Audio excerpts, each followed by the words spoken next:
This video topic is an introduction to risk assessment for businesses. Presentation from Dr. Robert Kodo. The introduction of risk assessment in business. What is it? A risk assessment is simply a careful examination of anything that may cause harm to you or others while you work.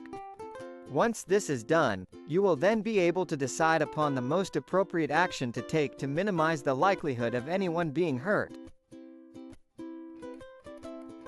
Risk assessment for businesses. Implementation. It is the responsibility of the supervisors to make sure that those carrying out the work are instructed and trained to do so using the control measures identified in the risk assessment. They should directly supervise those with the least experience until they are deemed to be competent to carry out the work unsupervised. Those carrying out the work must cooperate with their supervisor by following the instructions they have been given. How do you manage risk assessment for businesses?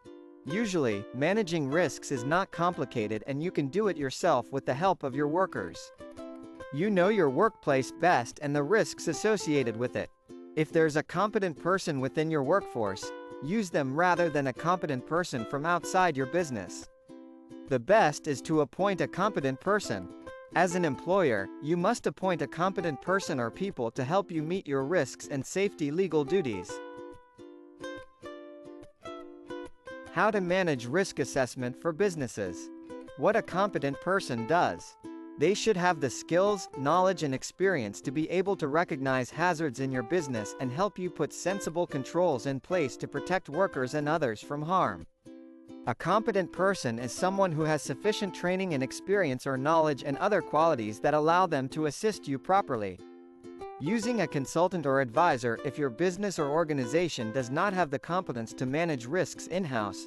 For example, if it's large, complex or high risk, you can get help from a consultant or advisor. But remember, as the employer, managing risks will still be your legal duty. What are the 5 principles of risk assessment? 1. Identify hazards. 2. Assess the risks. 3. Control the risks. 4. Record your findings. 5. Review the controls. The 5 principles of risk assessment. The first principle is the hazard. A hazard is anything that may cause harm. Although they may not cause harm in one form, there is always an opportunity to eventually something happens. For example, electricity, machinery, chemicals, other potential hazards. The number 2 principles of risk assessment. The risk is essentially the likelihood of something happening. What if a glass bottle is dropped? There is a risk that someone could be cut. Is the risk high? Look at the slide picture hazards versus risks.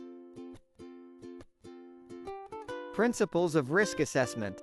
3. Risk control is a plan-based business strategy that aims to identify, assess, and prepare for any dangers, hazards, and other potentials for disaster, both physical and figurative, that may interfere with an organization's operations and objectives. Internal control categories. Preventive, aim to prevent errors or fraud. They include thorough documentation and authorization practices. Detective, are procedures that aim to uncover anomalous events after those incidents have occurred. Corrective are usually implemented after detective controls uncover an issue. Risk assessment. 4. Record your findings. Why is records management important in risk management? Demonstrating how you made your decisions about safety issues.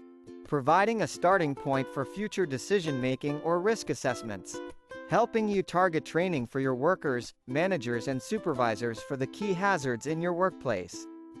Organizations today face growing internal and external risks.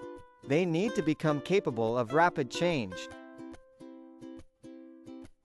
Principles of risk assessment. 5. How to review risk controls. Establish a review team.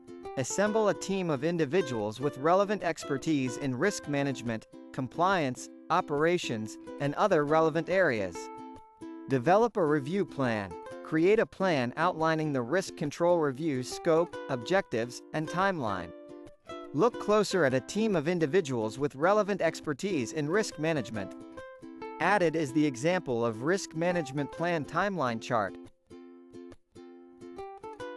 What are the consequences of poor risk management?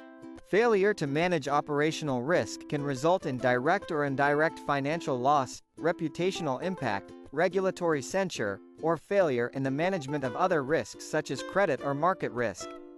The consequences of this failure include a strategy the organization is unable to deliver, a deteriorating competitive position, an inability to adapt to a changing business environment, and a significant loss of enterprise value. Summary: do we need risk management in business? Yes. Management of risk is vital in making sure a company and leadership understand what the potential problems could be, helping them create solutions for those problems and mitigate their risk. Success in business and investing requires the skillful selection and management of risks. A well-developed risk management process ties together an organization's goals, strategic competencies, and tools to create value to help it both thrive and survive. For more information, look at the citations last slide. Citations: Gray, C.F., and Larson, Project Management, The Managerial Process.